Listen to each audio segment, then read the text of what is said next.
Welcome back to the Scouting Report podcast. Today it is your host, Ye, with top loser, Chinwei. We haven't done an episode in a long time, and we've decided, because we've all been busy, but we've decided to come back right before the semifinals and final and review our horrible takes. Chinwei, would you like to say anything? All right. Well, first of all, let's loser. Okay. There's only one loser here, and we'll get into it. Okay. All right. Your dog, Portugal. All right. Sent packing, but they're not the only team sent packing. We saw Germany sent packing, Netherlands sent packing, Brazil sent packing. Names go on, and we're down to the final four. But before we get to the semifinals, I think we got to start back at the beginning, right? Truly. Group stage. Yeah. There's been a lot. It's been a while since we recorded an episode, but we're back. That's what's important. Group stage. I think there's been a lot of things that happen. I think back to the first game in Mexico, South Africa, introduced to sit hole or your slander name. I'm not gonna say it. You get just rolls off the tongue, but what a player. But I don't know. Looking back at it now, what what memorable games did we have in the group There's been stages? so many. No, but I'm saying in the group There's been stages, so many. what memorable games were there? I What do feel you like think- I what's feel one like of the my group favorite games? stages you have like the feeling of great games, but then after the fact, it's like I don't remember any of this. I don't know. I think there's been some storylines. We can take it group by group here.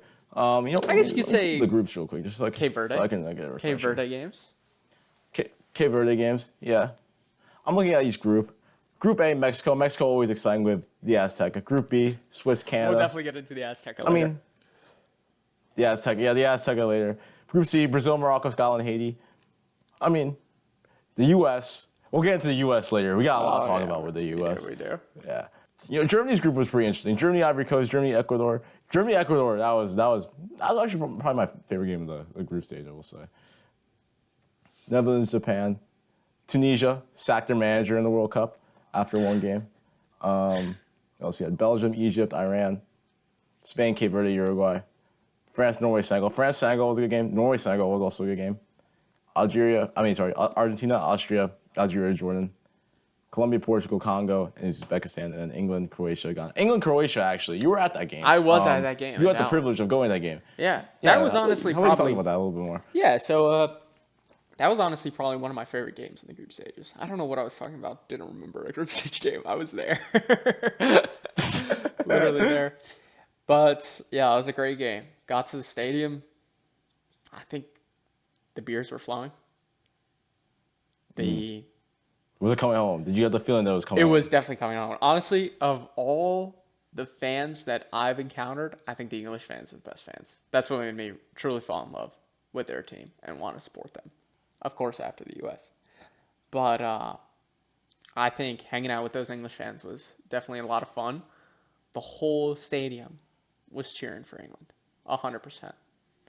And, of course, we had the cherry on top with Marcus Rashford scoring the fourth and final goal. And I went insane for that goal. Insane. All right, let's show the main night, please. This is a main night Insane. show, okay? All right. I think England fans have been class. I would say they've been some of the best fans of the tournament. I think the Norway fans with the row, I think they've also been class, especially them being Brazil. But yeah, I guess bring it back to you. Do you have a favorite group stage moment? Favorite group stage? I can't think of anything. Obviously, like if we looked at a compilation, I think we'd probably laugh out loud at the moments. But I can't really think of a funny moment from the group stage game that I enjoyed the most. Oh, Ronaldo saying "I'm back" against Uzbekistan. That was my favorite moment. That was the best. I'm gonna say in that moment he needed that brace against Uzbekistan. He did. What we saw against, we'll get into Messi. I know you got a lot to say about Messi in Argentina. I know you personally do. How about we just hit for the semifinals? We got to do a recap episode like at the end of the World Cup. That's what I'm saying. We're gonna work our way up. We're gonna work our way up. We need to hit those semifinal games Go through each team and their strengths and their weaknesses, and our takes for the All final. right. All right. So we'll just do what you want to say. Skip the review. Skip the Let's just go review. straight to Let's the go skip. semifinals. Yeah. We'll save the All right. banter of a You know review what? towards the end. I think so because I think also in terms of our takes for World Cup, I think we got to do it all together because I think we've. I just remember some of the takes we had in episode 1. I think we had some howlers, but again, Ferran Torres would be a top class striker. We need to stop that. Jeremy Doku, watch out for. Yeah, we got again. We'll save that one for another day. But semifinals, I think. All All right. right, let's talk about. I think let's talk about each team individually, and then we'll talk about the matchups. So, let's start with France. So, how you been viewing France this tournament? France obviously has been the standout team in the tournament so far. I think their speed, their skill, their competitiveness, and especially with this France team compared to the 2022 France team, you see a greater hunger, especially from the players in the attack. You see it from Dembele. You see it from Elise, not as much. You see it 100% from Kylian. Kylian is ready to attack and to kill for a goal. The midfield, we thought from the beginning of the tournament it would be lacking, but honestly, I believe it's the strongest midfield now comparative to England. In fact, in the semifinals, I don't see any other midfield comparing with the French midfield, especially with the emergence of Kone. We had no idea who he was prior to the tournament. Deschamps obviously had a one-to-watch card on him and got him upgraded like crazy. Digne has been a surprise as well. Digne has been playing very well. Obviously, he plays for Villa, right? Well, he just signed for PSG He just today, signed for actually. PSG, yeah. Yeah, But him being yeah. at Villa and not really getting that much talk from the Prem. Very, very underrated season he Yeah, had. Gotta very say. not Yeah. much talk in the Prem, but obviously Deschamps has integrated him into his system, and I think the two French center backs are playing out of their minds. And the right back, who the hell's the right back? Koundé. Kunde. Koundé. I mean, I he's mean, I just think Koundé's solid. been. He's just solid. I think And he's been all right. Mike Magnan will be he's a solid goalkeeper. They're just a super team, and they have incredible depth on the bench, and I think that they have the strongest case. I don't know. What's your take on it?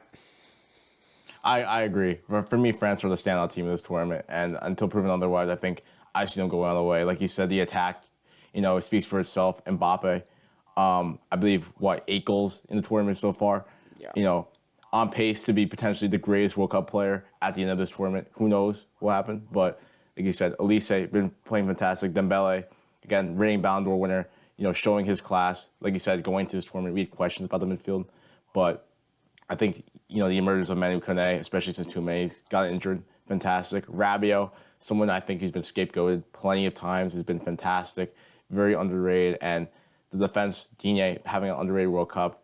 Taylor Hernandez unable, compared to 2022, unable to get back into this team, and the two center backs for France have been outrageous. Something that I think is overshadowed by just how good France have been on the attack.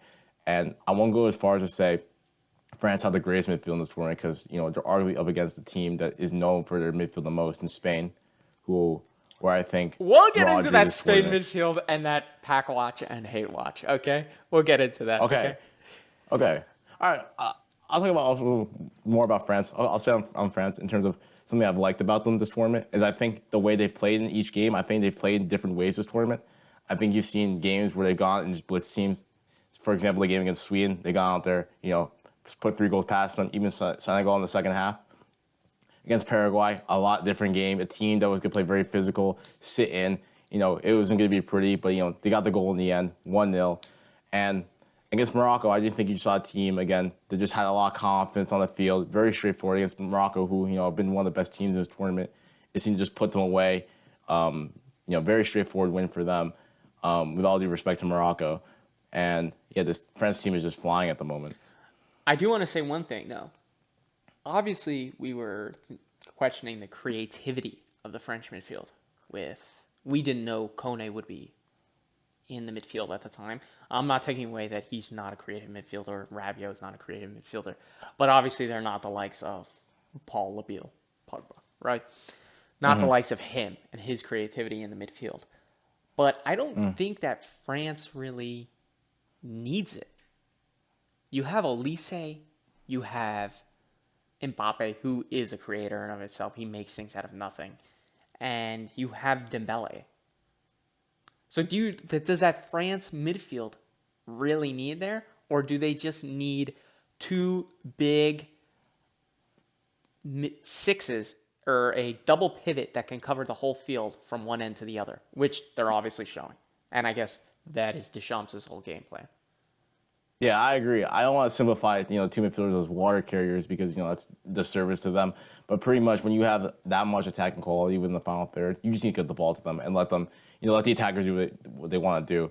And I give a lot of credit to Deschamps because going into this tournament, I had my questions. I had my reservations. I didn't think, he was lining up the team, platforming the attackers to the best of his ability. But, yeah, again, this guy is proving why he's a manager who's gone back to, two back-to-back World Cup finals, 1-1, potentially a third in a row.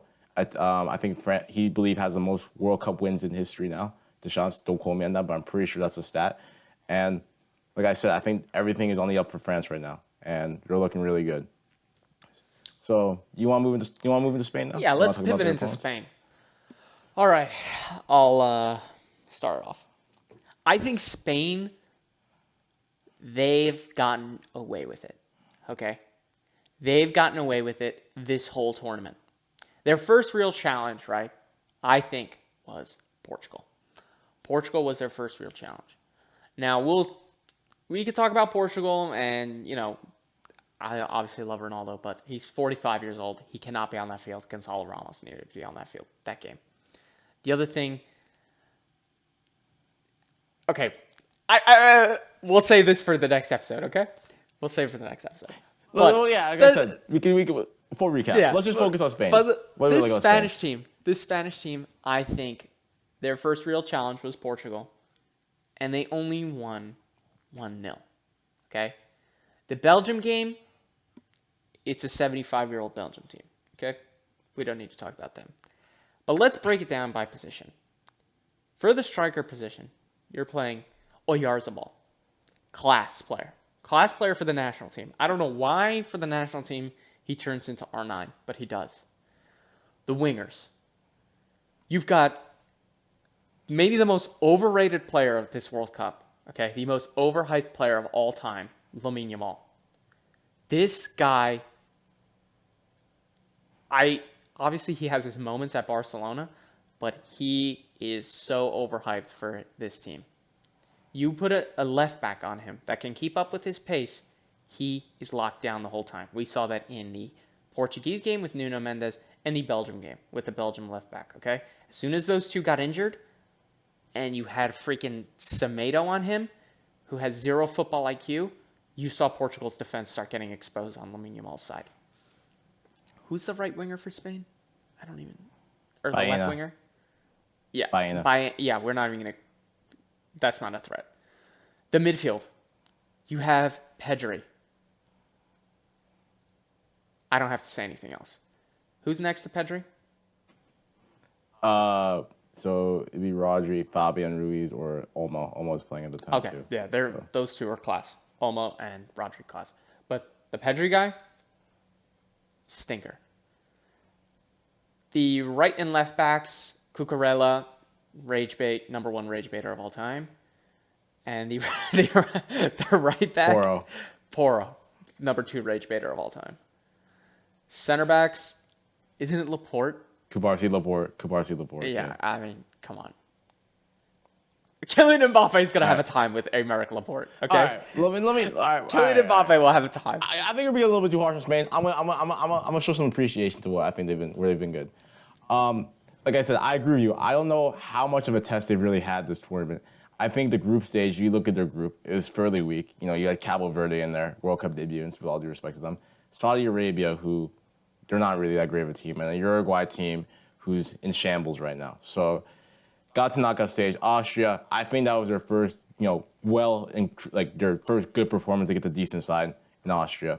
The Portugal game, and we're not here to talk about the Portugal game, but I think Portugal were their own worst enemies in that game in terms of how they were set up. So, and it was again Mikel Merino, who you didn't even mention actually, who's been the difference maker for Spain, both in the Belgian game and this game. off the bench, their best finisher. And yeah, I do think their midfield has been relatively a strength. It's always been a strength in the Spanish team. I think Rodri, the level he's been playing at this tournament, has been fantastic. Pedri, on the other hand, and there's been a whole lot of talk about Pedri versus Jude Bellingham. That's been a debate. And, I'm not going to talk about England here, but right now, that debate, I got to say for Barca fans, it ain't looking good right now, okay? Your boy is getting benched in a World Cup quarterfinal, okay? Getting benched. Not even getting a look into the window. And when he came on in that game against Belgium, it wasn't that great.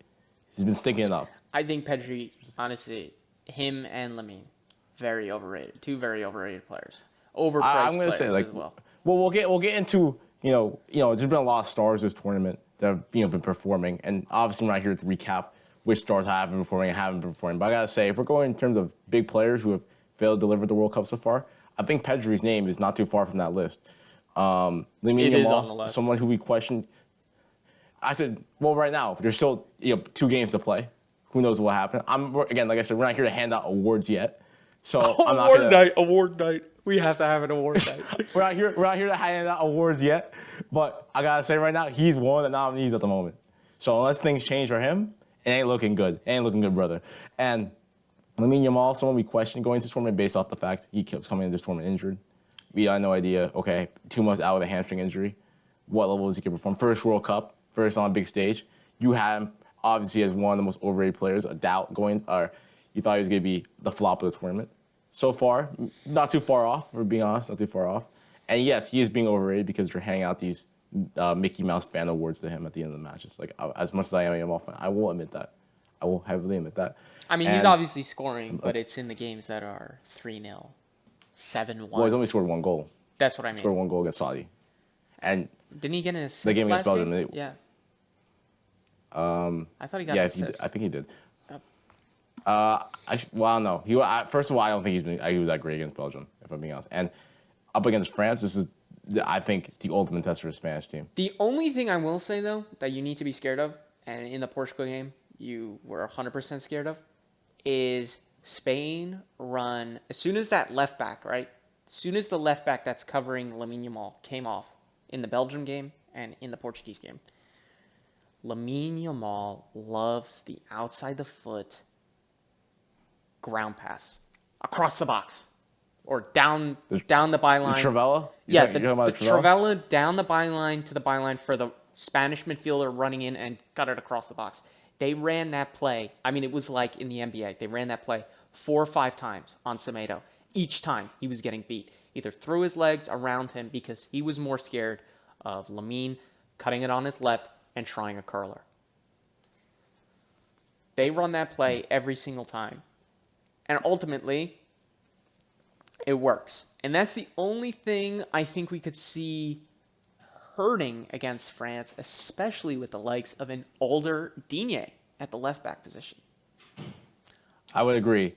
I would agree that everything for the Spanish team going forward goes to attack. Because if we're being honest, Oyarzabal, I know you say he's a great player. Personally, for me, I think he's an okay player. I think he's okay. Okay, but he's not a finisher. He's like different when he's on the Spanish national team. He's okay. He's okay. But like I said, he's compared to Mbappe for France up top. I know Mbappe is Mbappe, but there's levels. There's extreme disparity.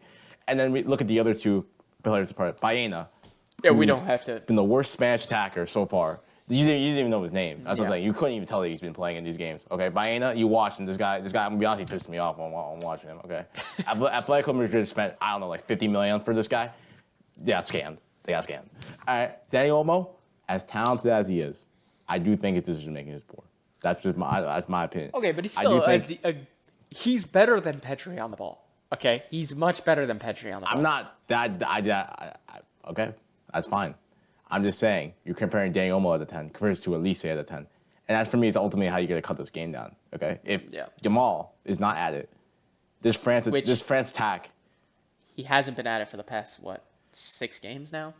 He hasn't been at all this tournament. Yeah. Every other big star this tournament has been turning up. Okay, he's the only one missing. Mm-hmm. And right now, I mean, look, this is now's not a better time. There's not a better time now than to turn on, but like I said, we haven't seen it so far. And everyone in France is clicking at the moment. And look, the Spanish defense, they've been fantastic. They conceded their first goal of the tournament against Belgium. I thought Kubarsi and Laporte, they've been really good this tournament, but still, Unai Simon, that was a big decision going into this tournament. You had, in my opinion, the two best goalkeepers of the last season in David Raya and Juan Garcia, just, waiting on the bench. I think, Unai Simon hasn't been calling the action, not action yet, but up against Mbappe, at least in Dembele, that could be Spain's downfall. I think that's something that's not being talked about. Definitely. I mean, look, goalkeeping wise, the manager is going to have his preferential pick. You know what I mean? Both Unai Simon and David Raya, I think, are decent goalkeepers. In the past tournaments, I don't see where Unai Simon messed up. You know what I mean? David Raya, though, for Arsenal, we've seen him mess up a couple times. Maybe not this season, but seasons prior. And I'm sure, what's his name? Is his name De La Juan Fuentes? Garcia, Barcelona. Oh, no, I'm saying De La Or Fuentes. the manager. I'm sure Yeah, De yeah. La Fuentes has an agenda against him. Obviously, because he doesn't even want to play a Premier League champion. So, But a Premier League champion does want to play? Mikel Merino. What type of impact could he have in this game? You think he could do it for the listen, third, second game? Miguel Marino, he must be part Argentinian, okay? He must be part Argentinian the way this guy plays. He's a true number nine. You know how number nines have this transcendent ability of just being at the right place, at the right time, on the ball, and they're right in front of the goal, right? It's just an ability that certain players have. You either have it or you don't have it, okay? And that's what differentiates the Van Bastens versus the Bradley. Sorry, cut that out. Cut that out. Cut that out. The Van Bastens from the Rasmus Hoyland. Yeah, the Van Bastens versus the Rasmus Hoyland. Okay, that's what differentiates them. And Mikel Merino has got that. I think he's one of the center mids in the world that has got that feature to him. And I think that's great. And the fact that he's coming off the bench against tired legs, adding an extra midfielder, overloading that midfield versus France, who is using the double pivot, who has Olise at the 10, who we know is a lazy ass motherfucker and won't come back, I disagree with could that, but go on. could do some detriment to that French midfield. This could be the All right. test for Rabiot and Kone. Two midfielders. It could be. Past the 60th minute, I'm saying. Two midfielders versus 3 to 4. We'll see. I think the French midfield will be tested. Spain are obviously going to dominate possession in this game. That's their game. I think France are happy, though, with that. I think they do have the players for the counterattack. Especially, we talking about Mbappe, Elise, and Dembele, but another player who I think has been playing really well this tournament is Barcola. I know there's been questions about his end product, but especially in the game with transition, can definitely be effective. I think Doué, last game really played well, but up until then, I don't think he's been that impressive. And I don't think Cherky or Mateta, anyone like that off the bench, has really proven their impact, but obviously we know the quality they possess. All right, welcome back. Quick transition there. Actually, during the transition, I was scrolling on my phone. Just want to read a quick quote before we move on here. Lamine Yamal, he's just came out. I see myself as a world champion. I'm ready for a challenge. This is the most important match I've ever played in my career so far, no doubt, but no fear. Everyone's saying that I'm not my best level, so guess you don't expect anything from me tomorrow. Correct, right? I know that tomorrow will be a special day for me. And of course, we can see ourselves as world champions, just like we did in 2010. Why not? We surely can make this happen, yes. There's no pressure. I play the way I know how. I'll never play better or worse than I know. When you give everything you've got and people know it, then you don't feel the pressure. Goals don't worry me, but scoring in matches like these is always special. I accept the challenge, and that's why I'm here. So again, Yamal or a gamble. And I know if he fails tomorrow, you're gonna have a field day. But Honestly, this guy has done the Aura gamble so many times, nobody fucking believes him anymore. Okay? He's played shit for 6 games. He does this before every game where he posts an edit of himself saying he's back and that he's going to kill the opposition. And nothing. And we just get a nothing burger in the game. Okay? But then, he'll play against Levante and he scores 3 goals and he's like, I wasn't lying. I'm back. We're all like, wow. ESPN FC posts all the highlights possible. The Glaze session restarts and the cycle repeats. We are just done with this. Let me All move right. forward. I just wanted I to mention it don't. just because I saw that on my feed. I thought it was a good thing to mention. But anyways, enough talking about Spain and Yamal. Let's go to the other side. Let's talk about England, team that I've talked a lot about. I talked a lot about them in episode one.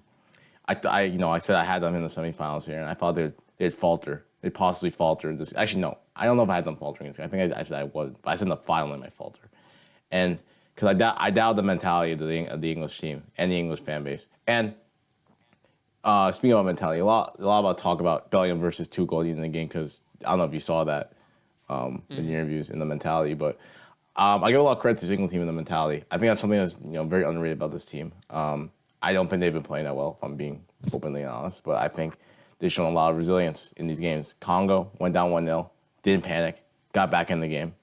The Azteca, that's no easy task. Going away, playing the Azteca in a World Cup against Mexico, down to 10 men, with 86,000 fans just screaming and jeering at you. I thought that was one of England's best ever performances in the World Cup.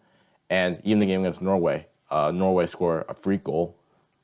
You know, don't panic. Jude Bellingham turns up in the big moments, and that's been the story of this World Cup. Jude Bellingham, and shout out to Harry Kane as well. He's also done his part, but Jude Bellingham has really stolen the headlines, and I still cannot believe how the English media was questioning whether or not this guy should be on the plane because they got egg on their face. That is the most ridiculous claim I've ever seen in my life, and it's aging worse and worse as the tournament progresses. I'd have to agree with that. I mean, everything I agree with you. I think the mentality of the England team has definitely showed that they can be world champions.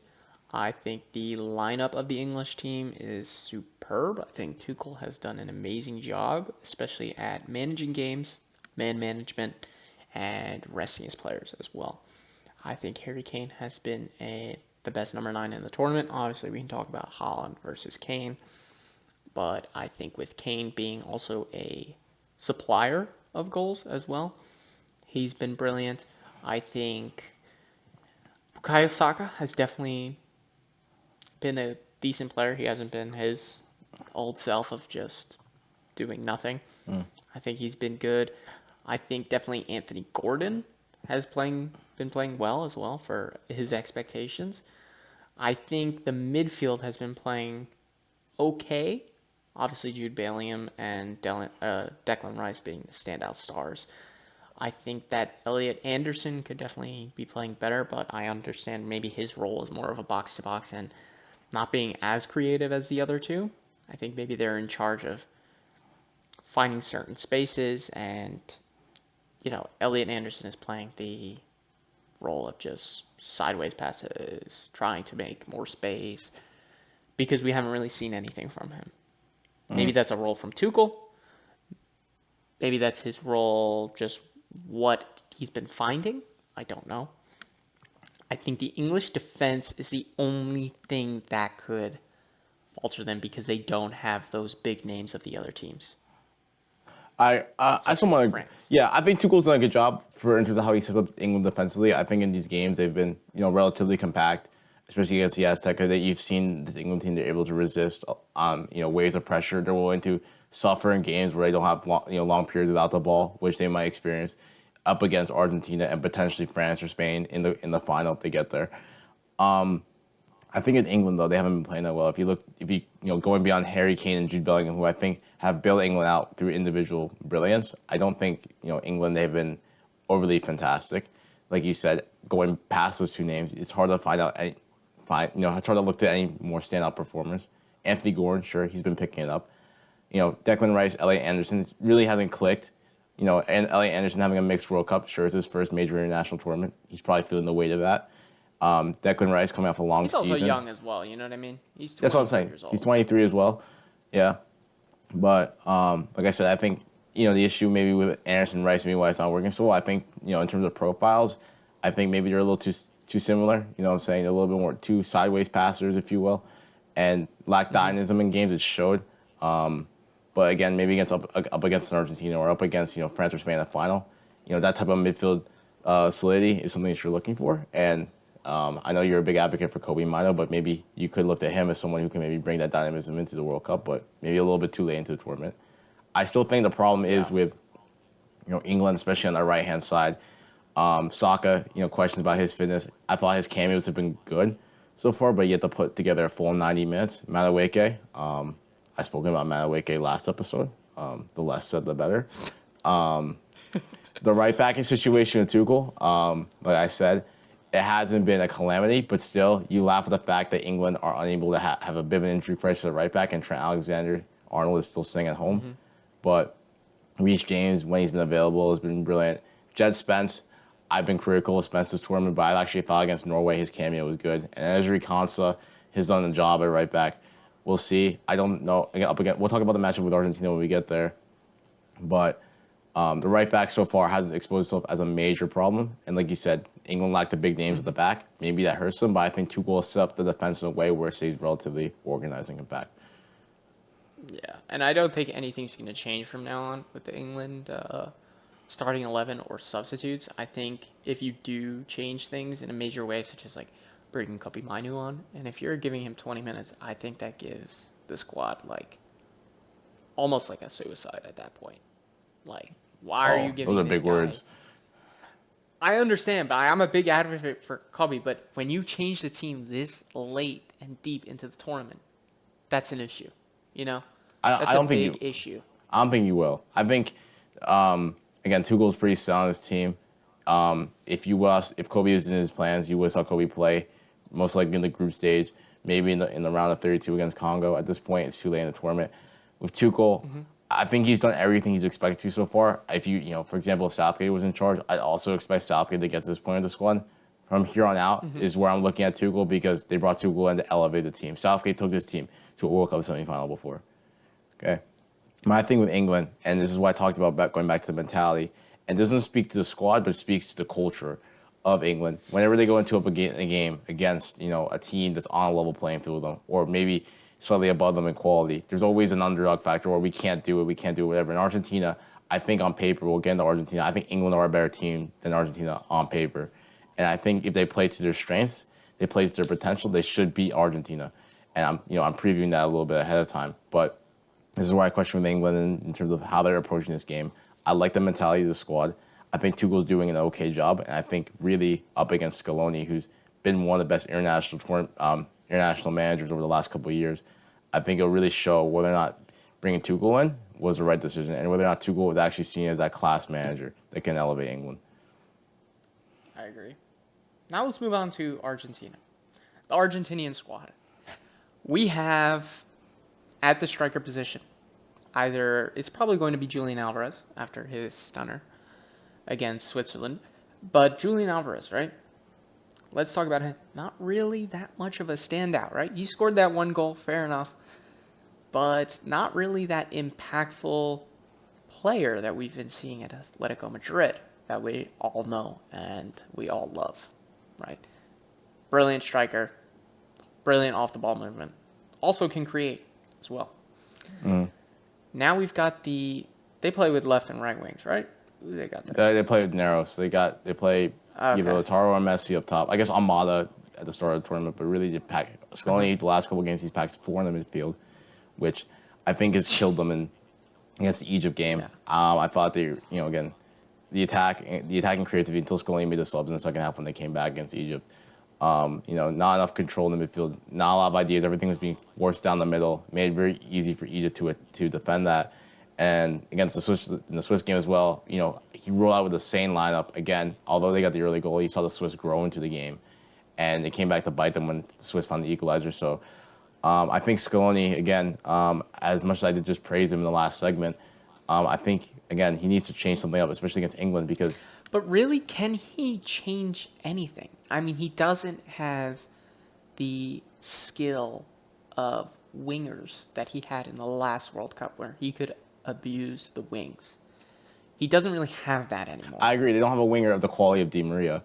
I mean, you still have the likes. I mean, Almada, I'm not his biggest fan, but he is a wide player. Simeone, on the other hand, that's a more natural wide player. I think he's decent. Yeah, but like. Again, but I mean, He's pretty restricted. I think one player who I think, I wish got a little bit more playing time in this World Cup is Nico Paz. I think he's been one of the best players in Serie A this season, and for him not to get a stint or look into this His team ass is is also. not playing over Messi, bro. I didn't. Come on. That's what I'm saying. That's a problem because they play similar positions. It's similar to like the ball in the past with Messi. When the ball was Messi is still very good. yeah, and I don't know how we haven't even talked about Messi yet when we're talking about Argentina. But Argentina up to this point, I think similar to England, haven't been great, and it's been individual brilliance carrying them through Messi, who's still doing it at 39, which is an incredible testament to him. And we'll see if he can replicate against England because Argentina, if we're being honest, they haven't played an elite team yet. I know you can say the same thing about England, but England went to the Azteca in Mexico. I would say on the night that is on the level of elite opposition. And Argentina, sure, they've had the adversity. Cape Verde, that turned out being a much harder game than anticipated. The Egypt game had to come back 2-0. And, the Swiss game, like, still, you're up a man, but deep in extra time, the thing goes to penalties, who knows? But you had to find that moment of brilliance. And again, Alvarez, like you said, moment of individual brilliance. And I think the problem with Argentina is, again, if they roll up that lineup, I think it's too slow and lethargic, and especially up against England, who have a midfield of Jude Bellingham, Declan Rice, and Anderson, who are runners. Like, these guys will outrun the Argentinian midfield. Yeah. Like Alexis McAllister, Because I don't think he's been great. McAllister, yeah, he hasn't had a great Premier League season, hasn't really shown much in this tournament, except being a bully, a bald bully. And then you have, who else in the midfield? Enzo Fernandez, I think Enzo Fernandez has been all right. Paredes, I think he's been all right, but yet again, Paredes, playing in Argentina, 4 years older from the last World Cup, and then Rodrigo De Paul playing in MLS. I don't think De Paul has been, as good as he was last World Cup. So I think you have too many players there who are it's just a mismatch for Argentina, in my opinion, in terms of the energy England actually. And also, they all possess. kind of have the same. I mean, you have DePaul, Enzo Fernandez, and McAllister's all playing eights, box-to-box midfielders. I mean, how does that midfield seems very crowded to me? 3 of them with Paredes at the 6. It's going to be very crowded. You know what I mean? That's what I mean. Their attack has Then been too the narrow. Argentinian defense, that's even worse, in my opinion. I mean, you have Lisandro Martinez and Cuti Romero. 2 of maybe... I mean, if you had that in the Premier League and you had Holland on the other team, it's going to be a 6-0 game. Okay? Cuti Romero is... Honestly, I don't know... Okay, we'll go into a little bit conspiracy theory here. How is this guy not even given a yellow card yet? Okay? He's gotten a yellow card every, 2 games in the Prem? He hasn't gotten 1 yellow card in 6 games of this whole tournament. Lisandro Martinez, same thing. I haven't seen a yellow card for Lisandro Martinez. Maybe there was. I just don't remember. I have not seen 1 card. 2 absolute brutes who go in to hurt players, dirty challenges, dirty tackles, have not been cautioned yet. The wingbacks for Argentina being, Molina and, what's his name? Well, it's Tagliafico, yeah. That's what I'm saying. Argentina's fullbacks. I mean, are you going to be able to keep up with the English wingers? Those guys are in the Prem running thousands of miles an hour down the line to send in a cross. Which also you have to think about is that Argentine team is very short. Very, very short. With a 5'8" center back there as well. Who, sure, yeah, he gets up there sometimes, but we see it all the time. He gets beat for headers constantly. We saw it against Egypt. Yeah. Cuti Romero and Lisandro Martinez will not be the answer. When they come up against Harry Kane, the pace of the English wingers, the creativity of Kane and Bellingham, and the English midfield, I think they will falter pretty easily. I think it will be England holding the possession and Argentina just trying to survive on a counterattack. I think it'd be the opposite. And that's not going to work. I don't think that's going to work at all because Messi needs the ball. I actually think it's the opposite. I think England will still have the ball and Argentina will have a lot of the ball.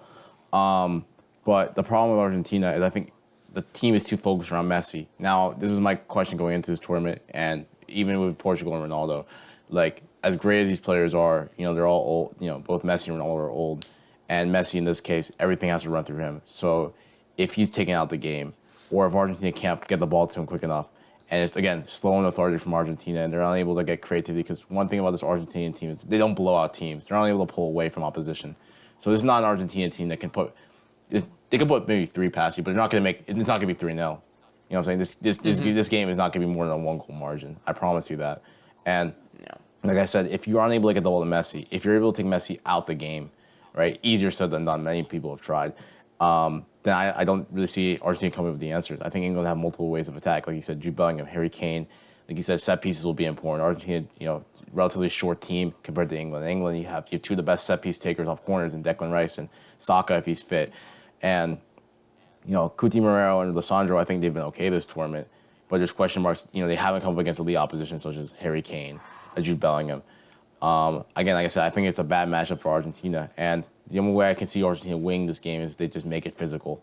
That's where I think they can undo England. And they'll definitely be, and they've been doing that, and they've been getting away with it without any repercussions. So okay, that will happen.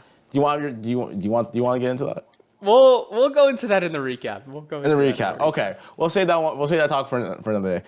But yeah, like I said, I talked about the mentality with England. Yeah, I give credit to the mentality of the Argentinian team. This is a team that's coming out. But to be fair, those refs, they're not putting the ball in the back of the net. Okay, to be fair to it. Okay, let's be real. They're not the ones putting the ball in the back of the net. Sure, they help some things, but they're not. As Jason Cuddy said, they're not at the back post. Okay.